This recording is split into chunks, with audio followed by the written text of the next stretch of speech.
राष्ट्रपिता ज्योतिराव फुले यांना त्रिवार अभिवादन करतो. रमाई मित्रमंडळ कळमगाव आजच्या या कार्यक्रमाचे अध्यक्ष कॉम्रेड सागर दुर्योधन,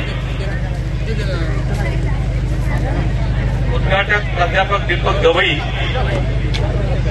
चळवळीतले आमचे मित्र प्रसेनजीत तेलंग, रमाई म्हटल्यानंतर आपल्या समोर जी प्रतिकृती येते,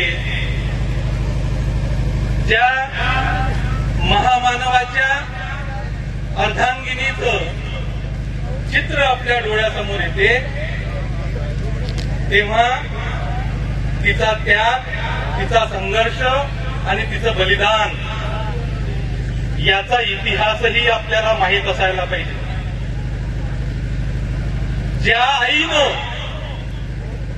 आपलं सर्वस्व अशा महामानवासाठी खर्ची घातलं, अशा महामानवाला निर्माण केलं, ज्या महामानवानं आमच्या येणाऱ्या हजारो पिढ्यांचा उद्धार केला. जर हजारो पिढ्यांचा उद्धार आमच्या त्या महामानवानं केला असेल आणि तो महामानव निर्माण करण्यासाठी तो त्याग, बलिदान आणि संघर्ष त्या रमाईनं केला असेल, त्या आमच्या आईनं केला असेल, तिचा किती मोठा सहभाग आम्हाला घडवण्यात, आमचा पिढ्यांचा उद्धार करण्यात आहे याची मांडणी आज या ठिकाणी व्हायला पाहिजे. बाबासाहेबांनी 30 डिसेंबर 1930 ला लंडनवरून पत्र लिहिलं. आज आपल्याला व्हॉट्सअपच्या वेगवेगळ्या पोस्टवर ते पत्र दिसते आणि त्या पत्रामध्ये बाबासाहेब असं म्हणते की समाजात समता, बंधुता, स्वातंत्र्य आणि सामाजिक न्याय या ज्या गोष्टी आहे, या गोष्टी निर्माण करण्याचा ध्यास मला लागलेला आहे. ज्या समाजामध्ये पशुपेक्षाही हीन दर्जाचं वागणूक त्या समाजात होती, त्या समाजामध्ये समता निर्माण करायची आहे, त्या समाजामध्ये बंधुत्व निर्माण करायचं आहे आणि हा ध्यास मला लागलेला आहे. आणि जर इतरांना सन्मानानं जीवन जगता यावं यासाठी जर मी अपयशी ठरलो तर मी स्वतःला नष्ट करून घेईल, ही भूमिका बाबासाहेब या पत्रामध्ये का घेतात. आणि मग आपल्याला स्वतःचं अवलोकन, इव्हॅल्युएशन करावं लागते की बाबासाहेबांनी असं का म्हटलं असेल की मी स्वतःला संपूर्ण घेईन, मी स्वतःचं आयुष्य नष्ट करेल जर मी या लोकांचा उद्धार करू शकलो नाही. आणि बाबासाहेबांनी अख्खं आयुष्य आपला उद्धार करण्यासाठी घालवलं असेल आणि त्या माध्यमातून बाबासाहेबांनी काही अपेक्षा, मिनिमम अपेक्षा आपल्याकडून केली असेल की मी हा गाडा इथपर्यंत आणलेला आहे आणि हा गाडा आमचा तुमच्याकडून पुढे नेता आला तर न्या, पण मागं आणू नका. हा जर इशारा बाबासाहेबांनी दिला असेल तर तो इशारा आज 70 वर्षानंतरही आपण विसरलो की आपल्या लक्षात आहे, हे आपल्याला ठरवावं लागेल. जर आपण विसरलो असेल तो गाडा खाली चालला काय, तो गाडा थांबला आहे काय, की तो गाडा समोर चाललेला आहे, याचं समालोचन, याचं विवेचन या ठिकाणी व्हायला पाहिजे. आणि मग या सभेसमोर मी हा प्रश्न निर्माण करतो की आपण सामाजिक आहोत काय, आपण राजकीय आहोत काय, आपण शैक्षणिक आहोत काय, आपण सामाजिक, जर प्रथम आपण सामाजिक आहोत असं जर आपण म्हणत असेल, कारण आपण पाहतोय educated class is class conscious class. हा जो बाबासाहेबांच्या संघर्षानं, त्यागानं आणि बलिदानानं निर्माण झालेला जो क्लास आहे, हा फक्त स्वतःचे हित जोपासणारा आहे. स्वतःचं घर, स्वतःची बायको, स्वतःचं लेकरं आणि स्वतःमध्ये हा गुंतलेला आहे. हा समाजाकडे दुर्लक्ष करतो, हा समाजापर्यंत जात नाही. बाबासाहेबांनी याला आदेश दिला होता की तू तुझ्या समाजापर्यंत गेला पाहिजे.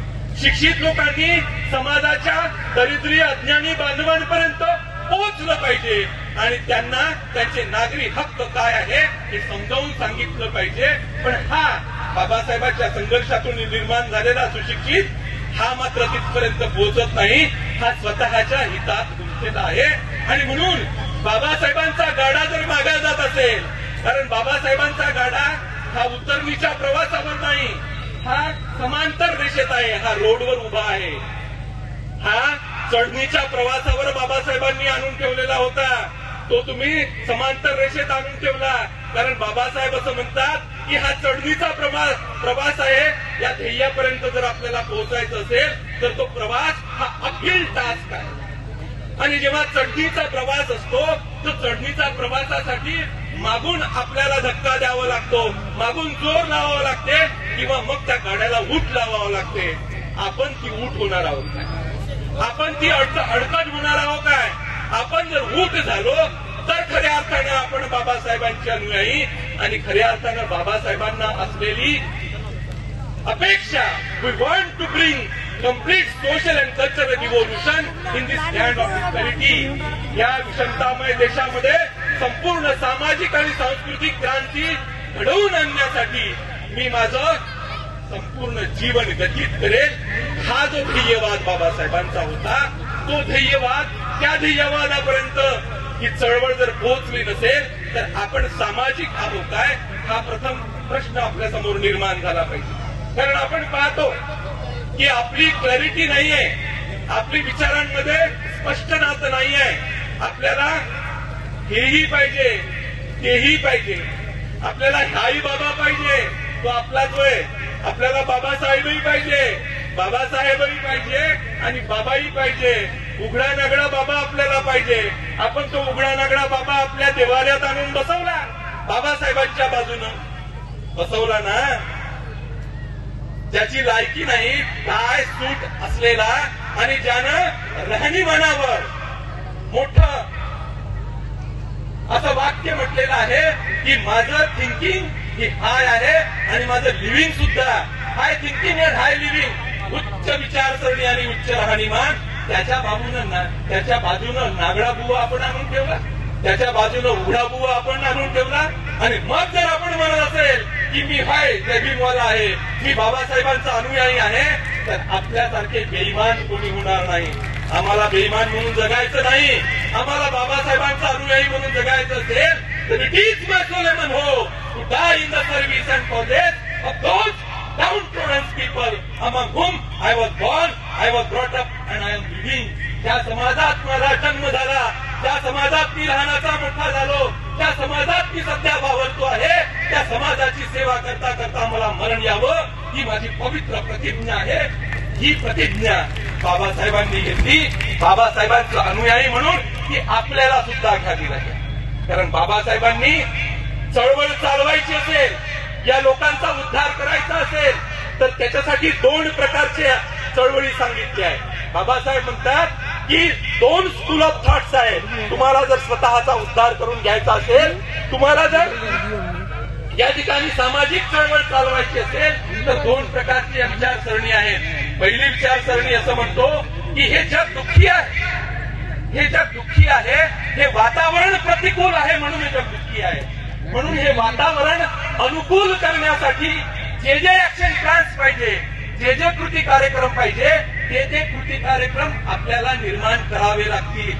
बाबासाहेबांनी स्पष्ट what Congress and Gandhi have done to the untouchables मध्ये स्वतः आपण याच्यासाठी जबाबदार नाही. या ठिकाणी जे सामाजिक वातावरण आहे, ज्या सामाजिक वातावरणानं जाती व्यवस्था निर्माण केली, ग्रेडेड इनइक्वॅलिटी, क्रमिक विषमता निर्माण केली, एक जात दुसऱ्या जातीपेक्षा श्रेष्ठ ठरते, एक जात दुसऱ्या जातीपेक्षा कनिष्ठ ठरते.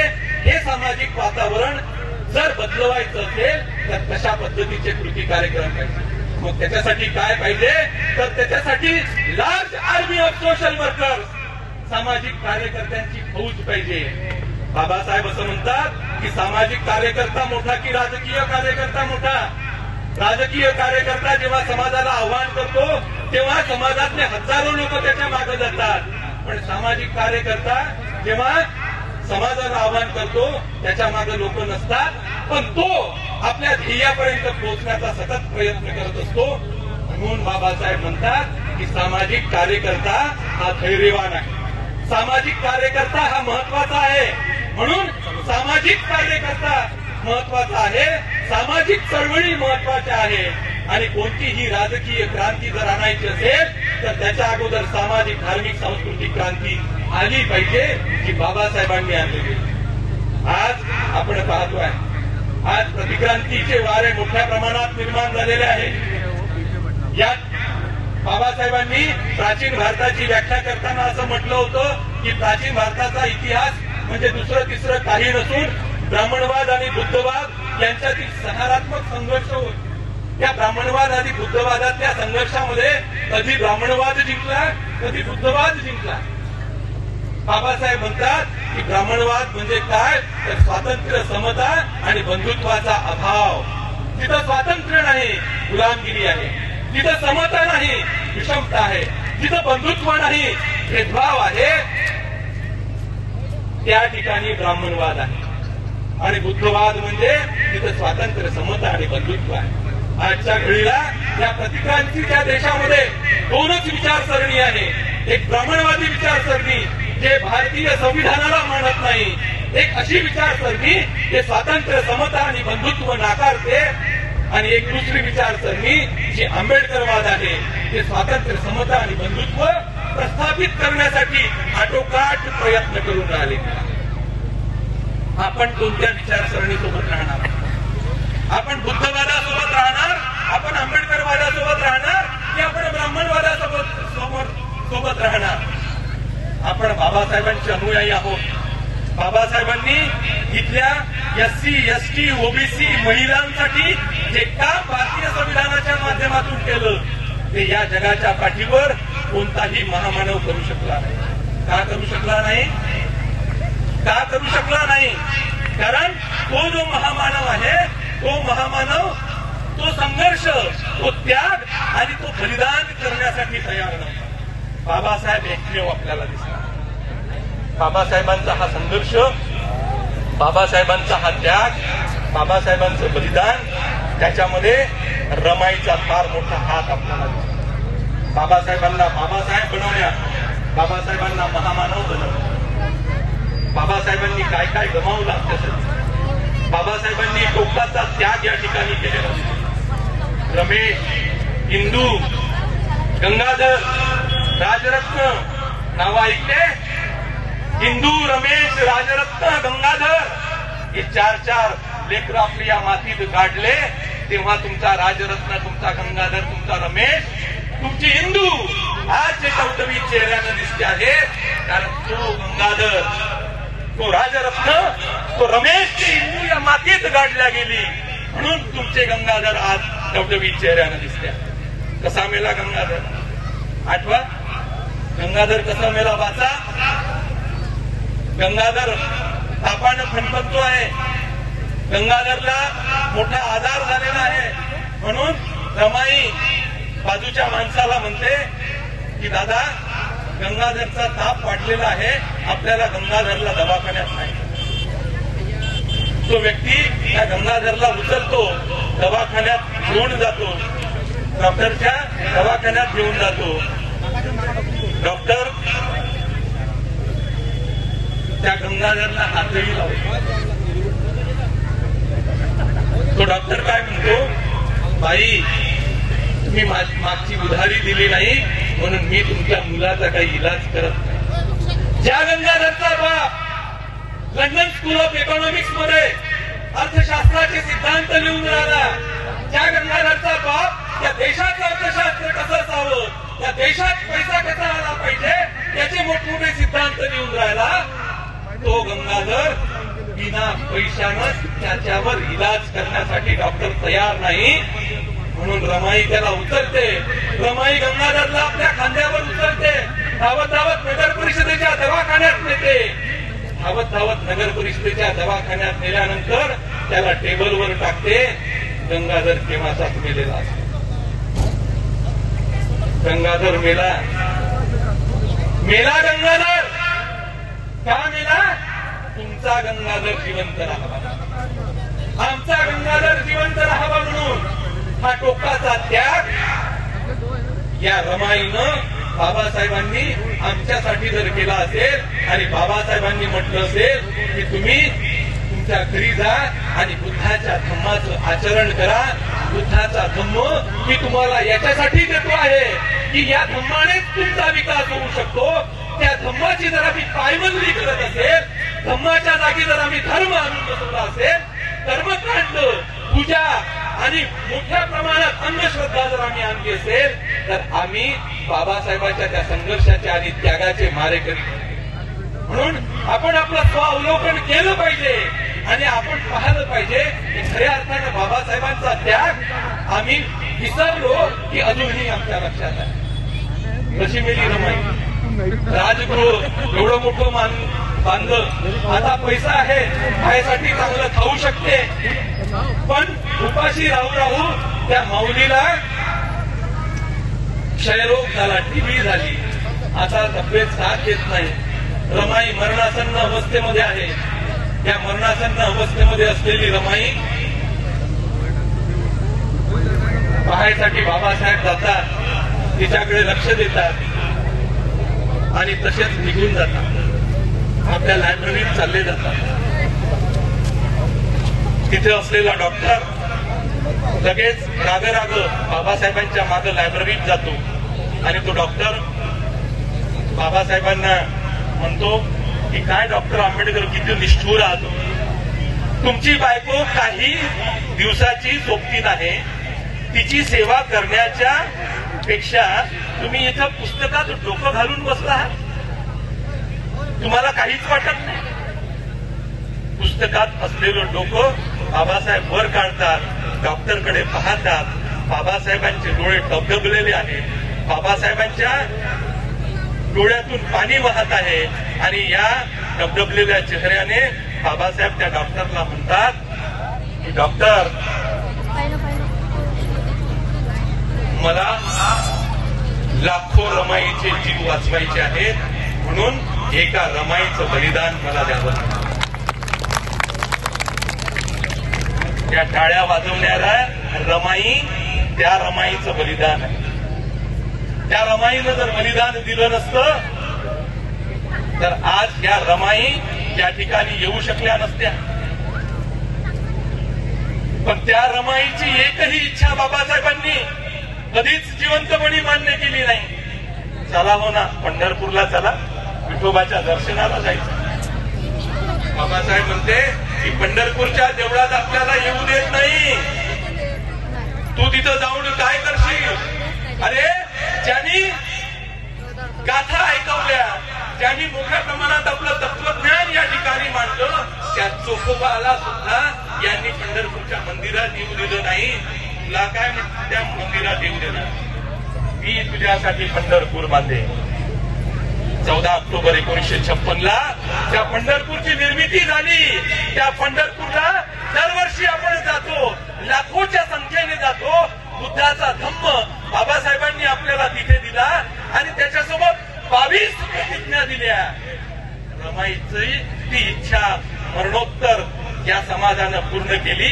तिथं पंढरपूर निर्माण केलं आणि ते धम्माचं पंढरपूर, त्या धम्माच्या पंढरपुरी बाबासाहेबांनी 22 प्रतिज्ञा दिल्या असेल आणि त्या 22 प्रतिज्ञामधल्या पहिल्या 7 प्रतिज्ञा नाकारणाऱ्या असेल आणि अजूनही आपण ते नाकारत नसू तर आपल्यासारखे कोणी बेईमान होणार नाही. त्या पहिल्या ज्या 7 प्रतिज्ञा आहे त्या नाकारणाऱ्या आहे आणि नंतरच्या 15 प्रतिज्ञा ह्या स्वीकारणाऱ्या आहे.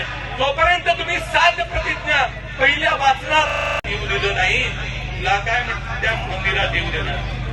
मी तुझ्यासाठी पंढरपूर बांधे. 14 ऑक्टोबर 1956 त्या पंढरपूरची निर्मिती झाली.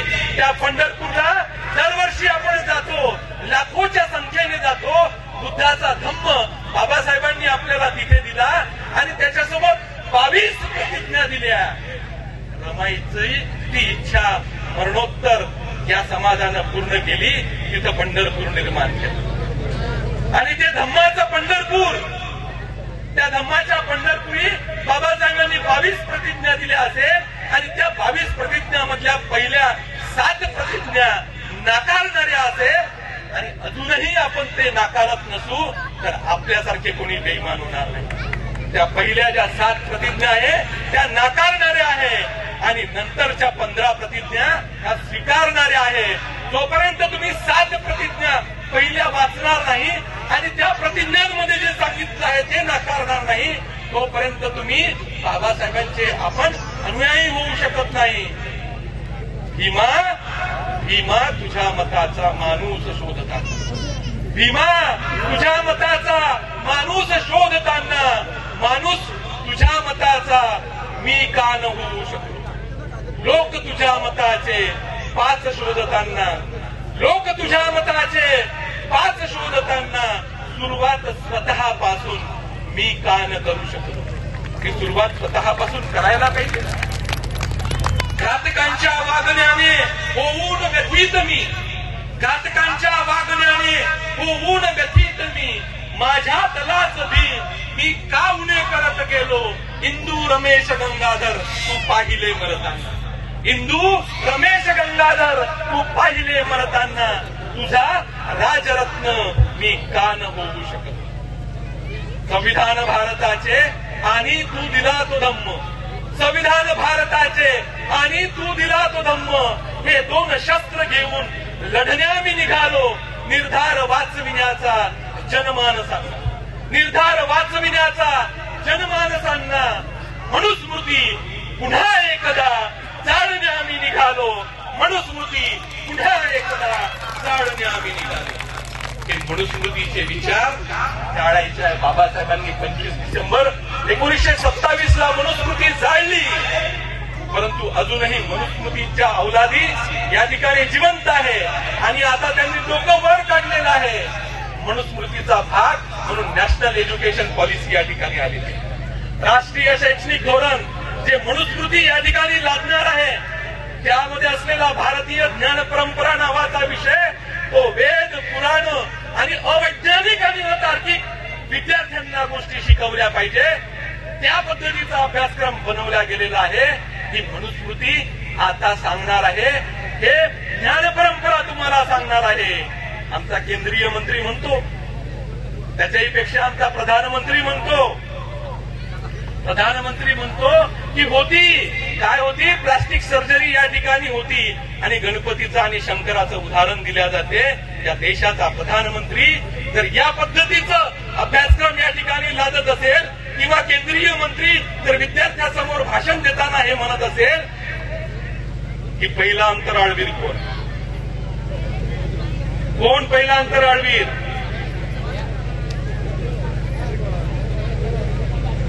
आणि आमचा केंद्रीय मंत्री म्हणतो की पहिला अंतराळवीर हनुमानजी आहे, पहिला अंतराळवीर युरी गागारीन, हे शिकवल्या जाणार नाही.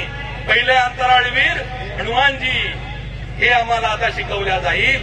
या अवैज्ञानिक आणि अतार्किक गोष्टी या आयकेएसच्या माध्यमातून, भारतीय ज्ञान परंपरेच्या माध्यमातून शिकवल्या जाणार आहे. नॅशनल एज्युकेशन पॉलिसी ही नॅशनल नाही आहे, ही नॉनसेन्स एज्युकेशन पॉलिसी आहे, बकवास आहे.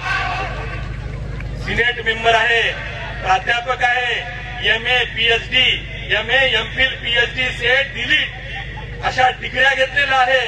मोठमोठे पॉलिसी विद्यापीठाच्या त्या प्राधिकरणावर मी ठरवतो, परंतु जबाबदारीनं बोलून राहिलो की ही पॉलिसी बकवास आहे.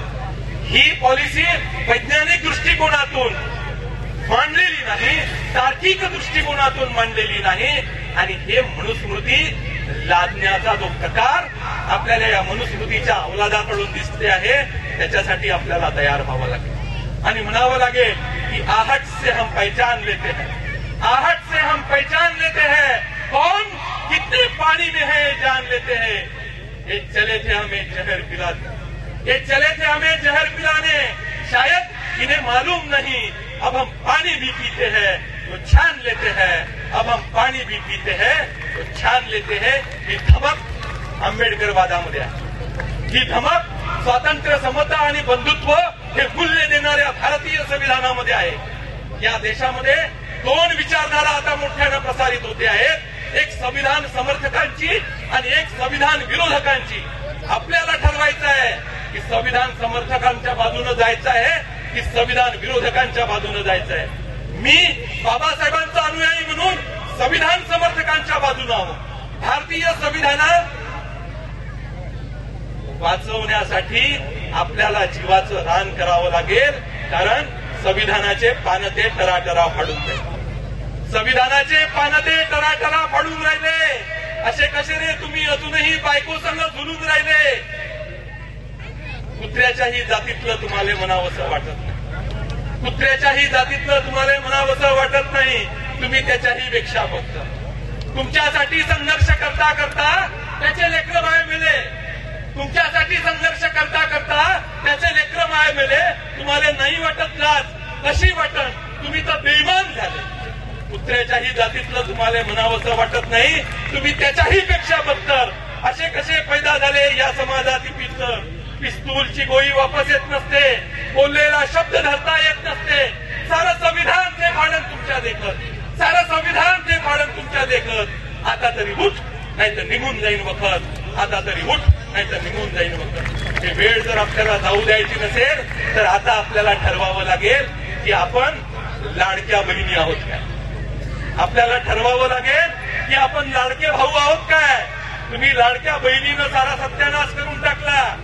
या देशामध्ये अशी सत्ता निर्माण करून दिली की जी सत्ता तुमच्या नवऱ्याच्या खिशातले पाकिट मारून राहिला, पण तुम्हाला त्याची काहीच वाटत नाही. आमच्या 2 लाडक्या बहिणी, 4, 8, 10 लाडक्या बहिणी लोकसभेमध्ये रणरागिणी म्हणून जेव्हा उठून उभ्या होतात तेव्हा प्रधानमंत्री घाबरतो, येत नाही. त्या लाडक्या बहिणी आपल्याला बनायचं आहे जे रणरागिणी बनतील, जी बाबासाहेबांची चळवळ चालवतील, जे बुद्धानं दिलेल्या धम्माचं पालन करतील, बाबासाहेबांनी दिलेला संघर्ष, त्याग आणि बलिदानाच्या माध्यमातून खऱ्या अर्थानं बाबासाहेबांचे पाईक होतील.